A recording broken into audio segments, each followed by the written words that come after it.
골로새서 4장 2절부터 9절까지 교독하겠습니다. 골로새서 4장 2절부터 9절.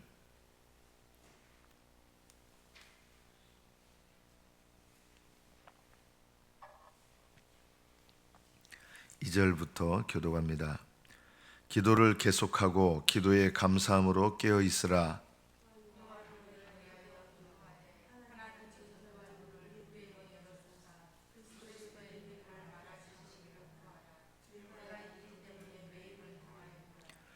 그리하면 내가 마땅히 할 말로써 이 비밀을 나타내리라. 너희 말을 항상 은혜 가운데서 소금으로 맛을 냄과 같이 하라. 그리하면 각 사람에게 마땅히 대답할 것을 알리라.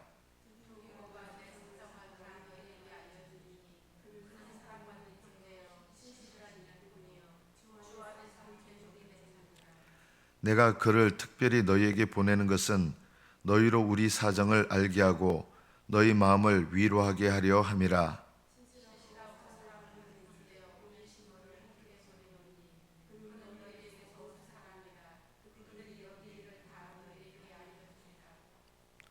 여기까지 받들어 읽겠습니다. 우리의 신앙생활을 돌아보는 가장 첫 번째는 기도 생활을 돌아보는 것입니다. 기도 생활이 무너져 있으면 신앙이 무너져 있는 것이죠. 기도 생활을 돌아보는데 어떻게 무엇을 돌아봐야 되는가, 그 기준이 오늘 골로새서 4장 2절 말씀에 있습니다. 첫째는 기도를 계속하라는 것입니다. 내 신앙생활을 돌아볼 때 기도를 계속하고 있는가, 이 말씀은 쉬지 말고 빠지지 말고 기도하라는 것입니다. 기도 생활이 성장하는 가장 중요한 두 가지는, 첫째는 매일마다 빠지지 않고 기도하는 것입니다.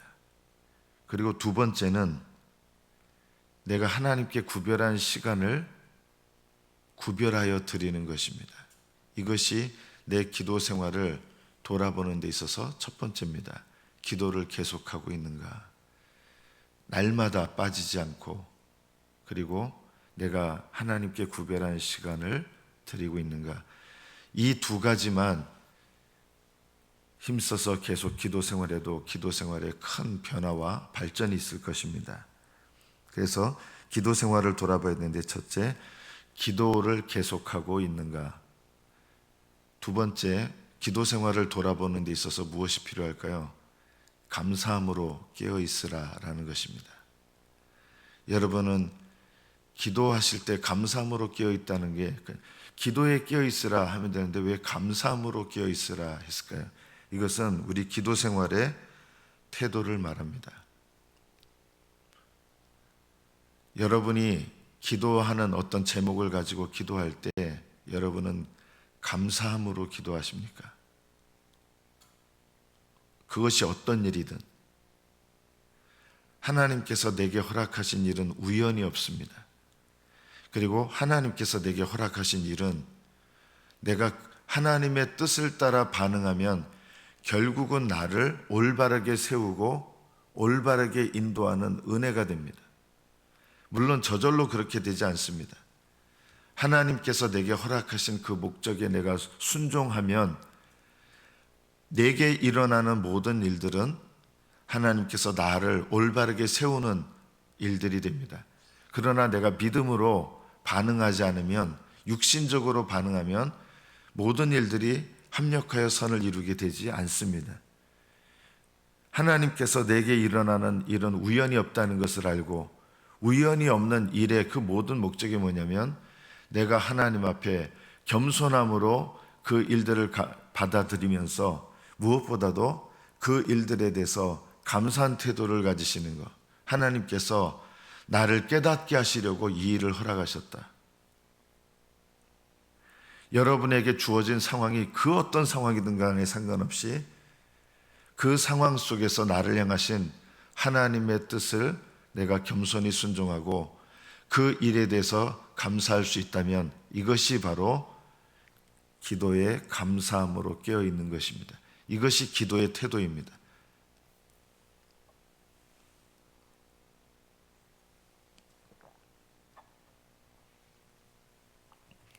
이 기도의 태도가 너무나 중요합니다.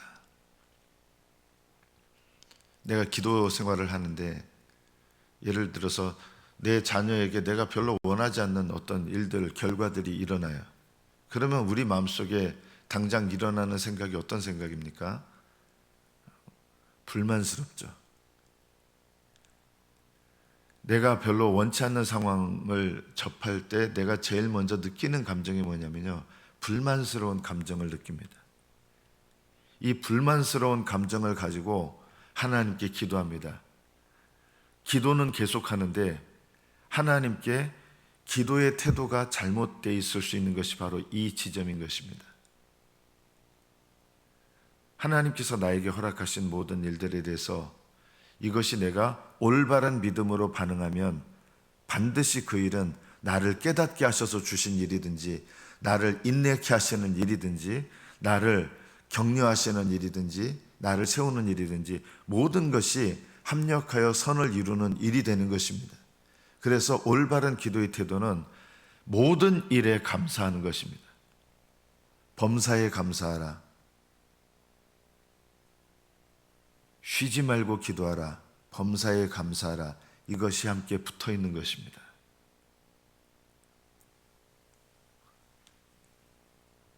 여러분에게 현재 주어진 상황 속에서 저는 지금 이 상황이 너무 마음에 안 듭니다. 아니에요. 지금 주어진 상황 속에서 감사할 수 있어야 됩니다. 하나님 뜻대로 반응하면 하나님께서 그 상황을 사용하셔서 선한 일을 이루시기 때문입니다. 그래서 감사함으로 깨어 있어야 됩니다. 왜 그냥 기도에 감사함으로 있으라 이러지 않고 깨어 있으라 그랬습니까? 이게 내가 노력하지 않으면, 깨어 있으려고 노력하지 않으면 저절로 감사가 되는 길이 아니기 때문입니다. 분명히 내게 다가오는 것이 불만스러워 보이는 일로 다가옵니다. 나를 화나게 하는 일로 다가옵니다. 내가 왜 이런 일을 당해야 되지 하는 이런 일로 내게 다가옵니다. 그런데 그런 태도로 하나님, 제가 왜 이런 일을 당해야 됩니까?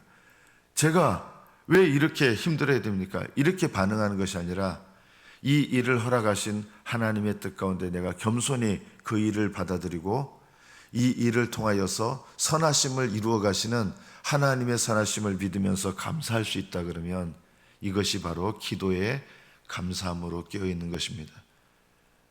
그래서 올바른 기도 생활에 세 가지겠죠. 날마다 쉬지 마십시오. 하나님께 구별한 기도 시간을 꼭 지키십시오. 무엇보다 세 번째, 모든 일에 감사함으로 깨어 있으십시오. 이 세 가지가 우리의 기도 생활에 있어서 이 세 가지만 여러분 늘 유념하시고 기도 생활하시면 기도가 잘하게 돼 있습니다. 이렇게 기도가 잘하면 하나님께서 자연스럽게 하게 하시는 일이 있습니다. 3절에 보면 우리를 위하여 기도하되 다른 사람을 위하여 기도하게 되게 돼 있습니다. 하나님 앞에 올바르게 기도하는 분들은요, 다른 사람들을 위하여 기도합니다. 아직 기도가 어리신 분들은, 기도를 아예 안 하시는 분들은 사실상 신앙이 거의 없는 것과 마찬가지입니다. 그러나 기도를 하는데 나만을 위해서 기도합니다. 그러나 점점 믿음이 자라면 다른 사람들을 위하여 진정으로 기도하게 됩니다. 특히 뭘 기도하게 되느냐? 복음과 연관된 것을 위하여 기도합니다. 사도 바울은 기도 부탁을 하는데 전도할 문을 우리에게 열어주사 그리스도의 비밀을 말하게 하시기를 구하라. 복음 전하는 자들을 위해서, 말씀 전하는 자들을 위해서 제일 먼저 우선적으로 기도하셔야 됩니다. 사도 바울은 이런 기도를 부탁하고, 사도면은 이런 기도 없어도 되지 않을까요? 더 기도가 필요합니다. 말씀을 전하는 주의 종들은 더 많이 기도가 필요합니다. 왜냐하면 하나님은 아무리 능력 있는 종이라도 다른 사람의 기도가 필요가 없는 그런 사역을 하지 않기 때문입니다. 하나님은 다른 사람들의 기도에 도움을 받게 하심으로 형제들이 서로가 서로를 돕는 사역을 통해서 하나님의 일을 하게 하십니다.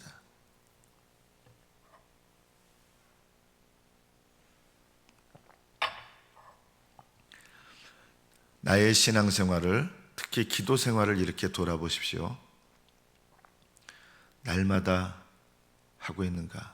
하다가 실패하셨으면 포기하지 마시고 다시 내가 날마다 다시 기도해야 되겠다. 이거는 절대 포기하지 마시고 타협하지 마세요.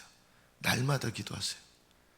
그리고 하나님께 구별한 시간, 내가 반드시 밥을 안 먹더라도 잠을 안 자더라도 내가 구별한 시간 꼭 지킨다. 무엇보다 세 번째, 내가 어떤 일에도 불구하고 나는 하나님 앞에 감사함으로 기도하겠다. 이것이 우리 기도 생활을 돌아보는 것입니다. 두 번째, 내가 신앙생활을 올바르게 하고 있는가? 5절 말씀부터 보면 다른 사람을 향하여 어떻게 하고 있는가를 돌아보셔야 됩니다. 외인에게 대하여는, 안 믿는 사람이겠죠. 외인에게 대하여는 지혜로 행하여 세월을 아끼라. 안 믿는 사람과 너무 이렇게 복음의 목적과 상관없이 안 믿는 사람과 너무 많은 시간을 가지고, 이건 지혜가 없다는 것입니다. 지혜가 뭡니까? 여러분의 인생을 낭비하지 말라는 것입니다. 더 좋은 지혜는 뭡니까? 여기 세월을 아끼라 하셨는데, 이 세월을 아끼라라는 말은 원문 그대로 번역하면 네 돈 주고 시간을 사라, 이 뜻입니다. 돈이 제일 중요한 것 같잖아요. 돈보다 더 중요한 게 있습니다. 그게 뭘까요? 시간입니다. 우리는 돈이 제일 중요하다고 여기는데요, 시간이 제일 중요합니다. 시간보다 귀한 게 없습니다. 그럼 이 시간을 어디다 써야 되느냐? 저는 여러분이 이 생각을 한다 그러면 여러분은 복받은 사람입니다. 어디다가 시간을 써야 되느냐? 복음 전하는 데 시간을 써야 된다. 기도하는 데도 시간을 써야 되겠죠, 당연히. 그거는 우리 영혼을 위해서 이건 필수적인 일입니다. 그러나 내 사명을 위해서도 시간을 써야 됩니다. 그게 뭡니까? 하나님께서 예수님을 믿고 거듭난 사람이라면 반드시 이 사명을 받습니다. 복음을 위하여 내가 시간을 돈 주고 사라는 것입니다. 너희 가장 귀한 거 팔아서 적극적으로 사서 시간을 사가지고 뭘 하라는 거예요? 복음 전하라는 것입니다. 이것이 우리 인생의 시간을 낭비하지 않는 비결입니다. 이 세상에서 성공해도요, 복음을, 기도 생활 없고 복음을 전하지 않고, 저는 그게 무슨 의미의 성공일까? 저는 그런 생각을 합니다. 기도 생활 없이 성공하고 복음 전하는 사명 감당하지 않고 이 세상에서 성공한 거 이 세상에서 끝나버립니다. 아무리 대단한 위치에 올라가도요, 하나도 부러워해서는 안 됩니다. 무엇이 부러우냐? 시간을, 돈 주고 가장 귀한 걸 주고 시간을 사서 그 시간 가지고 기도하는 데 쓰고 복음 전하는 데 써야 된다. 세월을 아끼라 말씀이 이 말씀입니다. 너에게 지금 시간보다 중요한 게 없는데 다른 중요한 걸 투자해서 시간을 사고 그 시간을 어디다 써야 되냐? 복음 전하는 데 써야 된다. 직장생활 하지 말아야 됩니까? 그거는 시간을 사는 게 아니잖아요. 내가 최대한, 직장생활은 당연히 내가 해야 될 생활이에요. 근데 여러분 자투리 시간들, 또 쓸데없이 버려지는 시간들, 이런 것들을, 그리고 쓸데없는 데 시간을 보내는 거를 여러분 중지하시고 복음을 전하는데, 기도하는 데 시간을 들이세요. 후회하지 않습니다. 저는 여태까지 기도하는 일에 시간을 들이신 분들이 후회하셨다는 말 들어본 적 없습니다. 반대로 기도하는 것과 복음 전하는 것에 전심전력하지 않은 분들이 결국 인생의 끝에 가면 제일 먼저 후회하는 게 뭔지 아십니까? 내가 하나님을 위하여 살지 않은 것에 대해서 후회하고 인생에 그냥 세상을 떠나는 거예요. 이게 얼마나 안타까운 일입니까? 다른 사람들을 향해서 내가 어떻게 시간을 사용하고 있는가? 또 돌아봐야 될 것이, 다른 사람들을 향해서 내가 어떻게 말하는가? 너희 말을 항상 은혜 가운데서 소금으로 맛을 냄과 같이 하라. 은혜 가운데 말하십시오. 은혜 가운데 말하는 것이 아니면 그냥 말을 아예 안 하는 게 좋습니다. 우리는 어떤 말을 합니까? 불만스러우면 불만스러운 거 그냥 얘기하고, 화가 나면 화가 나는 말 그냥 얘기하고. 저는 이 사도 바울이나 또는 다른 사도들, 또 성경에 나오는 뭐 디모데나 이런 분들이 막 불만스러워가지고 막 불만을 남에게 토해내고 예상이 안 되잖아요. 이런 분들은요, 아무리 어떤 삶 속에서도 불만을 토해내고 원망을 토해내고 이런 이게 바로 신앙의 훈련이거든요. 입으로 결코 어떤 일에도 원망하거나 불만하거나 심지어 악한 마음으로 남을 비판하거나 이런 말을 하지 않습니다. 어떤 말을? 은혜 가운데 말합니다. 은혜 가운데.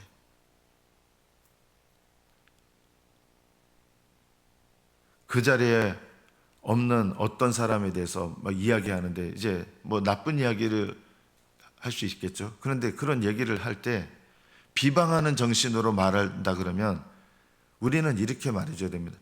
형제님은 좀 그분에 대해서 지금 비방하는 정신으로 말씀하시는 것 같아요. 이렇게 말해줄 수 있어야 되지 않겠습니까?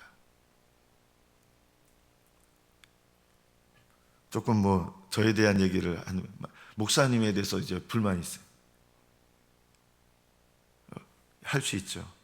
그러나 은혜 가운데서 말하는 것들이 필요합니다. 다른 분들을 향해서도 누군가에 대해서 그 자리에 없는데 막 얘기를 쏟아부어요. 그런데 막 비방하는 정신, 불만스러운 마음. 하나님은 어제 신앙생활은 나로부터 시작하는 거라 했잖아요. 불만스러운 마음을 갖고 이게 내가 토해낸다는 자체가, 내가 아직 이런 말이 나오는 것 자체가 아직 내 속에 훈련되지 않은 내 마음을 돌아봐야 되는 일입니다. 너희를 더럽게 하는 것은 밖에서 너희들한테 들어오는 게 아니라 그랬어요. 네 속에서, 네 입을 통해서 나가는 게 널 더럽게 한다 그랬어요. 다른 사람이 말하는 말이나 다른 외부에서 나한테 들어오는 것, 나에게 들어오는 게 나를 더럽게 하는 게 아니라 내 마음에서 내 입을 통해서 나가는 게 나를 더럽게 합니다. 그래서 우리는 말하는 것에 대해서 이 말이 훈련돼야 신앙이 훈련되는 것입니다.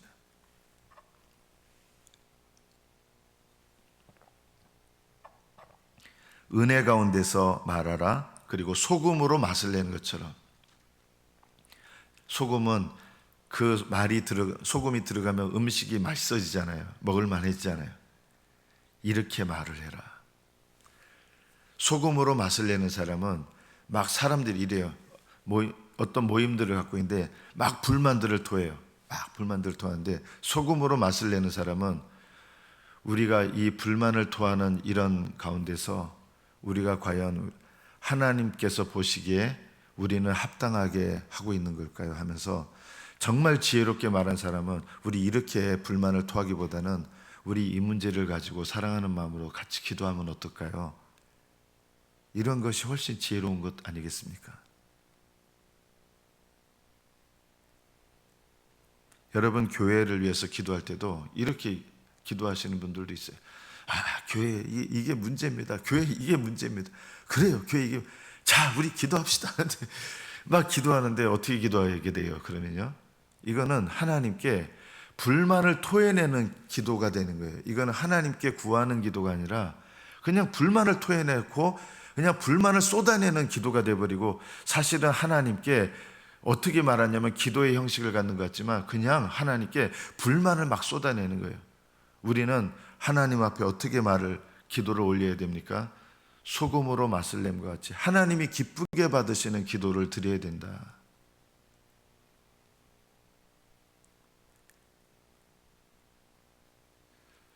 제가 여러분에게 이런 기도하지 말라고 한 거 있잖아요. 누구 막 변화시켜 달라고 하는데 대부분 그런 기도가 뭐냐면요, 그냥 그 사람에 대한 불만을 기도라는 형식을 빌어서 토해내는 거예요. 그게 기도인 줄 알아요. 하나님 제발, 이제 아내가 남편을 위해서 기도할 때, 남편 정말 하나님 꼴 보기 싫다는 말은 참아 못하고, 하나님 정말요, 왜 이 모습이 안 바뀝니까? 하나님, 왜 도대체 이 모습이 안 바뀝니까? 이 모습을 좀 변화시켜 주세요 하는데, 사실은 이게 기도가 아니고요, 대부분 뭐냐면 그냥 남편에 대한 불만을 쏟아내는 거예요. 이건 기도가 아니에요. 기도는 하나님께서 기뻐하시는 기도로 내가 마음에 소원함을 올려서 그걸 기도하는 거거든요. 하나님이 기뻐하시는 기도라 해야 돼요. 여러분 기도하실 때 아까 세 번째가 있잖아요. 기도에 감사함으로 끼어 있는가. 이 기도하면서 막 불만이 터져 나오는 거예요. 하나님 도대체, 이렇게 되면 이건 기도가 아니다. 하나님 앞에, 하나님, 우리 자녀를 위해서 기도할 때도 자녀에 대해서 막 불만을, 하나님 정말 왜 이렇습니까? 이거는 하나님께 불만을 토해내는 것 외에는 아닙니다. 하나님 앞에 그럼 자녀가 너무 안타까운데 어떻게 기도해야 될까요? 그 자녀를 사랑하는 마음 가운데서 하나님 불쌍히 여겨달라고, 우리 자녀들, 우리 남편을 불쌍히 여겨달라고 사랑하는 마음이 있어야 되지. 막 화가 나가지고 혈기가 나가지고 이러면 안 돼요. 항상 은혜 가운데서 소금으로 맛을 냄과 같아라. 그리하면 각 사람에게 마땅히 대답할 말을 알게 될 것이다. 신앙생활을 돌아볼 때 기도생활 돌아보라 그랬죠. 그리고 두 번째는 내가 다른 사람들을 향해서 어떻게 살고 있는가. 나는 복음 전하면서 살고 있는가. 내 시간을 사서. 그리고 다른 사람들에게 어떻게 말하고 있는가. 다른 사람들을 향한 신앙생활을 돌아봐야 됩니다. 그리고 세 번째 7절부터 마지막으로 나는 신앙생활에 다른 사람들에게 본이 되고 있는가. 여기 두기고라는 사람이 나옵니다. 하나님의 일꾼인데요. 바울이 어떻게 얘기합니까? 그는 사랑받는 형제요 신실한 일꾼이다. 주 안에서 함께 종이 된 자다. 바울이란 분이, 신실한 바울이란 분이 두기고라는 분에 대해서 사랑받는 형제요 신실한 일꾼이요 주 안에서 함께 종이 된 자다. 이게 얼마나 영광스럽습니까? 주의 종으로부터 여러분 어떤 평가를 받느냐도 참 중요합니다. 주의 종이 여러분에게 대해서 말하는 게 하나님 앞에 갔을 때 여러분이 심판받을 때 여러분의 모습과 거의 동일합니다. 주의 종이 신은 아니잖아요. 그렇죠? 그렇지만 주의 종이 여러분 각 사람에 대해서 평가하는 것과 나중에 지금 하나님 앞에 내가 어떤 심판과 평가를 받게 되는가, 대체로 그 주의 종이 신실하냐 그렇지 않느냐와 상관없이, 그래도 주의 종들이 신실하지 않아도, 예를 들어 신실하지 않아도 성도들을 향한 분별과 판단은 있습니다. 그래서 주의 종이 나에 대해서 어떻게 판단하고, 이거 굉장히 중요합니다. 그거 무시하면 안 됩니다. 또 오네시모라고 하는 사람에 대해서 이렇게 얘기합니다. 오네시모를 골로새에 보내는데 너희로 우리 사정을 알게 하고 너희 마음을 위로하게 하려 함이라. 위로한다는 건 그냥 견고하게 한다 이 뜻이에요. 성령의 도우심을, 성령님과 똑같이 행해서 이 오네시모란 사람이 골로새 교회를 믿음을 견고하게 할 거라고 해서 보냈어요. 그런데 이 오네시모가 누구냐면 너희에게서 온 자라 그랬어요. 너희에게서 왔다는 게 뭡니까? 골로새 교회에서 원래 종이었거든요. 노예였는데 도망쳤었어요. 근데 바울을 감옥에서 만나가지고 변화돼서 하나님의 일꾼이 된 사람이에요. 그래서 바울이 이 노예였던 오네시모를 주의 일꾼으로 보내요. 그 당시 노예는요, 물건이잖아요. 이거 오늘 말씀 가만히 보면 이건 혁명적인 말씀이에요. 너희에게서 온 사람이었는데 너희들을 위한 일꾼으로 바울이 오네시모를 보내는 거예요. 종놈도 아니고 노예였어요. 노예였던 사람이 그리스도의 일꾼이 돼가지고 바울이 이 사람을 골로새 교회로 보내요. 우리 사정을 너희에게 알게 하고 그는 9절 신실하고 사랑을 받는 형제. 얼마나 이게 영광스러운 별명입니까? 신실하고 사랑을 받는 형제 오네시모, 함께 보낸다. 두기고와 함께 보낸다. 바울이 이 두 사람을 이렇게 신뢰해서 보내는 거예요.